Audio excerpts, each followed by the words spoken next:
नमस्कार। खबरों के इस बुलेटिन में तुहाडा स्वागत है। मैं हाँ अमरजीत सिंह। पहला पेश ने चोणवीं खबरां। प्रधानमंत्री नरेंद्र मोदी अज राज सभा में राष्ट्रपति के भाषण के धन्यवाद मते ते चर्चा का जवाब देंगे।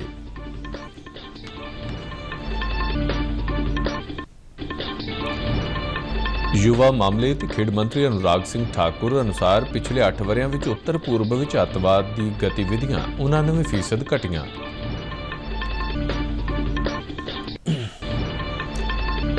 केंद्रीय मंत्री सोम प्रकाश ने कहा कि इस वेले देश में 86,713 स्टार्टअप्स ने जबकि 2016 में 445 सन। भारत और आस्ट्रेलिया विचाले 4 क्रिकेट टैस्ट मैचों की लड़ी का पहला मैच नागपुर में शुरू। आस्ट्रेलिया ने टॉस जीत के बल्लेबाजी का किया फैसला।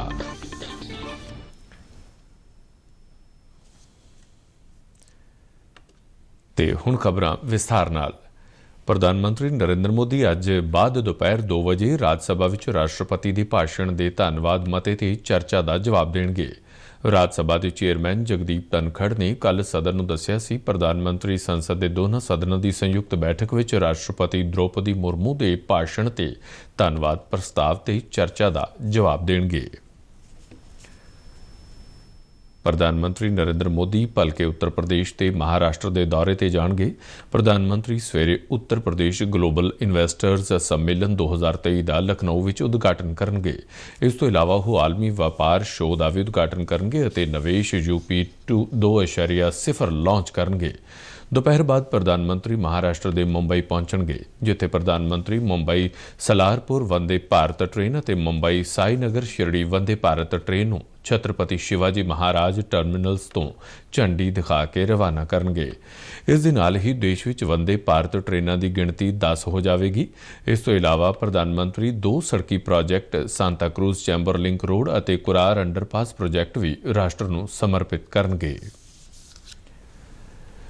युवा मामले ते खेड मंत्री अनुराग सिंह ठाकुर ने कहा है कि पिछले 8 सालों दौरान उत्तर पूर्व विच अतवादी गतिविधियों में 99% की कमी आई है और नागरिकों की मौत के मामले 85% घट होए ने। केंद्रीय मंत्री कल आसाम और गुवाहाटी में 3 दिना Y20 शिखर सम्मेलन के समाप्ति सैशन नूं संबोधन कर रहे सन। उन्होंने कहा कि प्रधानमंत्री नरेंद्र मोदी की अगवाई में इस खेत्र में अमन चैन स्थापित होया है और इस वेले कई विकास कार्य किए जा रहे हैं। केंद्रीय मंत्री ने Y20 के 5 विषयों बारे सफेद पत्र जारी किया। असम के सिक्ख्या मंत्री रानोज तेगू ने 5 विषयों से सफेद पत्र पेश किया।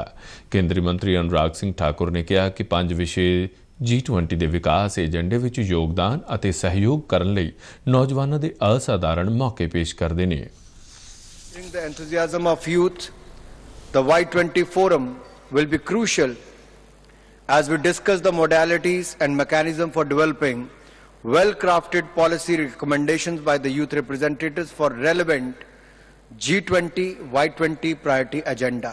This Youth 20 forum for future young leaders from all the G20 member countries hold great importance as the youth are in the league to shape the future and lead the coming generations towards a just, equitable and progressive world.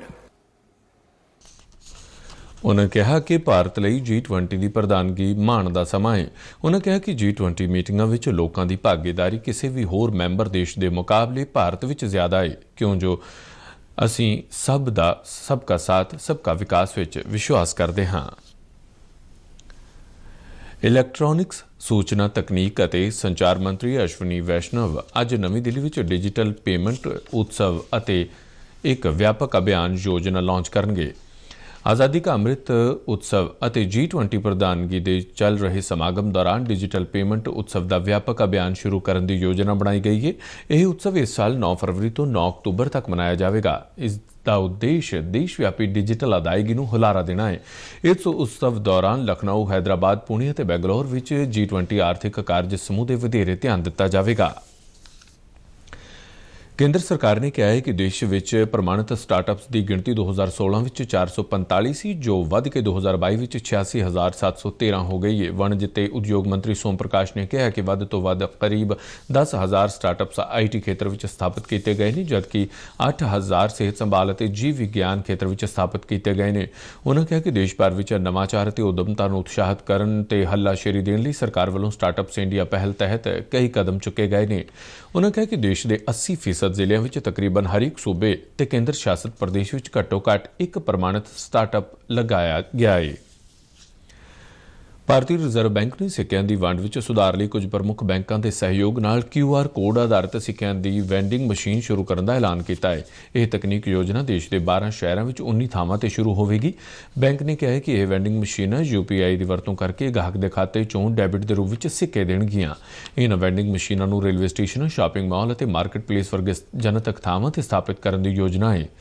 G20 ਦੇਸ਼ਾਂ ਦੇ ਯਾਤਰੀ ਭਾਰਤ ਵਿੱਚ ਨਿਵਾਸ ਦੌਰਾਨ ਆਪਣੇ ਵਪਾਰਕ ਭੁਗਤਾਨਾਂ ਲਈ UPI ਦੀ ਵਰਤੋਂ ਕਰ ਸਕਣਗੇ। ਰਿਜ਼ਰਵ ਬੈਂਕ ਨੇ ਕਿਹਾ ਹੈ ਕਿ 94 ਅੰਤਰਰਾਸ਼ਟਰੀ ਹਵਾਈ ਅੱਡਿਆਂ ਤੇ ਵੀ ਇਹ ਸਹੂਲਤ ਦਿੱਤੀ ਜਾਵੇਗੀ।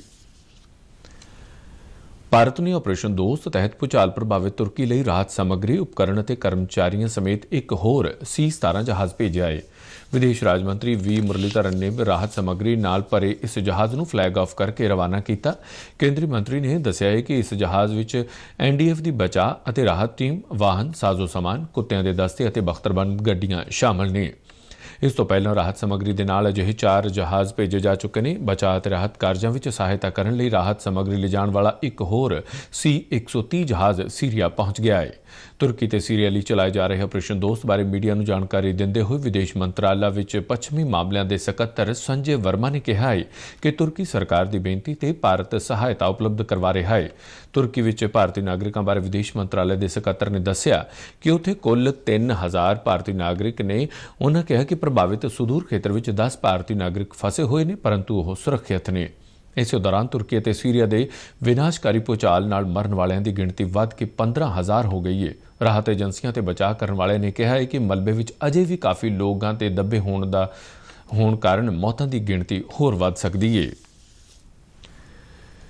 ਬੱਚੇ ਨੂੰ ਪੂਰੇ ਕਾਨੂੰਨੀ ਢੰਗ ਨਾਲ ਗੋਦ ਲਿਆ ਜਾਵੇ ਤਾਂ ਜੋ ਭਵਿੱਖ ਵਿੱਚ ਕਿਸੇ ਵੀ ਤਰ੍ਹਾਂ ਦੀਆਂ ਪਰੇਸ਼ਾਨੀਆਂ ਤੋਂ ਬਚਿਆ ਜਾ ਸਕੇ। ਇਹ ਪ੍ਰਗਟਾਵਾ ਸਮਾਜਿਕ ਸੁਰੱਖਿਆ, ਇਸਤਰੀ ਤੇ ਬਾਲ ਵਿਕਾਸ ਮੰਤਰੀ ਡਾਕਟਰ ਬਲਜੀਤ ਕੌਰ ਨੇ ਚੰਡੀਗੜ੍ਹ ਵਿੱਚ ਕੀਤਾ। ਉਨ੍ਹਾਂ ਕਿਹਾ ਕਿ ਬੱਚਾ ਗੋਦ ਲੈਣ ਦੀ ਪ੍ਰਕਿਰਿਆ ਸੈਂਟਰਲ ਅਡਾਪਸ਼ਨ ਰਿਸੋਰਸ ਏਜੰਸੀ ਦੀ ਵੈਬਸਾਈਟ ਤੇ ਆਨਲਾਈਨ ਰਜਿਸਟ੍ਰੇਸ਼ਨ ਕਰਨ ਨਾਲ ਸ਼ੁਰੂ ਹੁੰਦੀ ਹੈ। ਬੱਚਾ ਗੋਦ ਲੈਣ ਦਾ ਕੋਈ ਚਾਹਵਾਨ ਜੇਕਰ ਆਨਲਾਈਨ ਰਜਿਸਟ੍ਰੇਸ਼ਨ ਨਹੀਂ ਕਰ ਸਕਦਾ ਤਾਂ ਉਹ ਆਪਣੇ ਜ਼ਿਲ੍ਹੇ ਦੀ ਬਾਲ ਸੁਰੱਖਿਆ ਯੂਨਿਟ ਨਾਲ ਸੰਪਰਕ ਕਰ ਸਕਦਾ ਹੈ ਅਤੇ ਦੇਸ਼ ਜਾਂ ਵਿਦੇਸ਼ ਵਿੱਚੋਂ ਬੱਚਾ ਗੋਦ ਲੈਣ ਦੀ ਕਾਨੂੰਨੀ ਪ੍ਰਕਿਰਿਆ ਬਾਰੇ ਜਾਣਕਾਰੀ ਲੈ ਸਕਦਾ ਹੈ।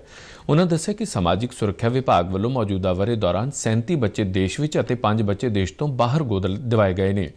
ਉਨ੍ਹਾਂ ਕਿਹਾ ਕਿ ਸਮਾਜਿਕ ਸੁਰੱਖਿਆ ਵਿਭਾਗ ਵੱਲੋਂ ਬੱਚਾ ਗੋਦ ਲੈਣ ਸੰਬੰਧੀ ਜਾਗਰੂਕਤਾ ਫੈਲਾਉਣ ਲਈ ਸੂਬੇ ਵਿੱਚ ਵੱਖ-ਵੱਖ ਜ਼ਿਲ੍ਹਿਆਂ ਵਿੱਚ ਸਿਖਲਾਈ ਵਰਕਸ਼ਾਪਾਂ ਲਗਾਈਆਂ ਜਾਂਦੀਆਂ ਨੇ। ਦੁਨੀਆ ਭਰ ਵਿੱਚ ਮੋਟੇ ਅਨਾਜਾਂ ਪ੍ਰਤੀ ਜਾਗਰੂਕਤਾ ਵਧਾਉਣ ਅਤੇ ਇਹਨਾਂ ਦੀ ਪੈਦਾਵਾਰ ਨੂੰ ਉਤਸ਼ਾਹਿਤ ਕਰਨ ਲਈ ਸਾਲ 2023 ਨੂੰ ਮੋਟੇ ਅਨਾਜਾਂ ਬਾਰੇ ਕੌਮਾਂਤਰੀ ਵਰ੍ਹੇ ਵਜੋਂ ਮਨਾਇਆ ਜਾ ਰਿਹਾ ਹੈ। ਤਰਨਤਾਰਨ ਦੇ ਡਿਪਟੀ ਕਮਿਸ਼ਨਰ ਰਿਸ਼ੀਪਾਲ ਸਿੰਘ ਨੇ ਦੱਸਿਆ ਕਿ ਜ਼ਿਲ੍ਹੇ ਵਿੱਚ ਮੋਟੇ ਅਨਾਜਾਂ ਦੀ ਖੇਤੀ ਨੂੰ ਉਤਸ਼ਾਹਿਤ ਕਰਨ ਲਈ ਵਿਸ਼ੇਸ਼ ਉਪਰਾਲੇ ਕੀਤੇ ਜਾ ਰਹੇ ਨੇ। ਉਨ੍ਹਾਂ ਕਿਹਾ ਕਿ ਮੋਟੇ ਅਨਾਜ ਦੀਆਂ ਫਸਲਾਂ ਘੱਟ ਪਾਣੀ ਨਾਲ ਪੱਕਦੀਆਂ ਨੇ ਤੇ ਇਹ ਫਸਲਾਂ ਸਾਡੀ ਪੁਰਾਤਨ ਭਾਰਤੀ ਖੇਤੀ ਦਾ ਪ੍ਰਮੁੱਖ ਹਿੱਸਾ ਵੀ ਰਹੀਆਂ ਨੇ।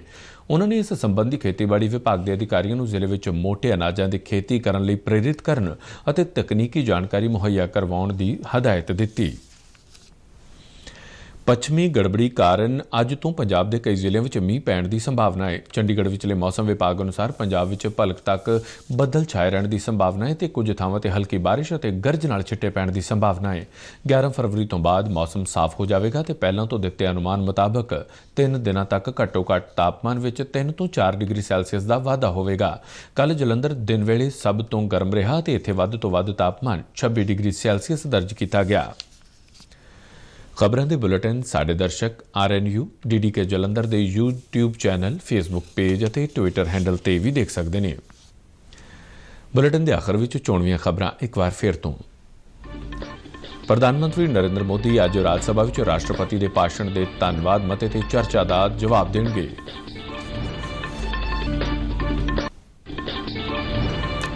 ਯੁਵਾ ਮਾਮਲੇ ਤੇ ਖੇਡ ਮੰਤਰੀ ਅਨੁਰਾਗ ਸਿੰਘ ਠਾਕੁਰ ਅਨੁਸਾਰ ਪਿਛਲੇ 8 ਵਰ੍ਹਿਆਂ ਵਿੱਚ ਉੱਤਰ ਪੂਰਬ ਵਿੱਚ ਅੱਤਵਾਦੀ ਗਤੀਵਿਧੀਆਂ 99% ਘਟੀਆਂ।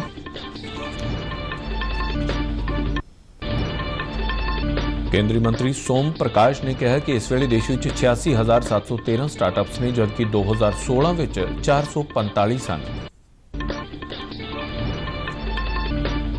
ਭਾਰਤ ਅਤੇ ਆਸਟ੍ਰੇਲੀਆ ਵਿਚਾਲੇ 4 ਕ੍ਰਿਕਟ ਟੈਸਟ ਮੈਚਾਂ ਦੀ ਲੜੀ ਦਾ ਪਹਿਲਾ ਮੈਚ ਨਾਗਪੁਰ ਵਿੱਚ ਸ਼ੁਰੂ। ਆਸਟ੍ਰੇਲੀਆ ਨੇ ਟਾਸ ਜਿੱਤ ਕੇ ਬੱਲੇਬਾਜ਼ੀ ਦਾ ਕੀਤਾ ਫੈਸਲਾ। ਤੇ ਇਸ ਦੇ ਨਾਲ ਹੀ ਖਬਰਾਂ ਦਾ ਇਹ ਬੁਲੇਟਿਨ ਖਤਮ ਹੁੰਦਾ ਹੈ। ਇਜਾਜ਼ਤ ਦਿਓ। ਨਮਸਕਾਰ।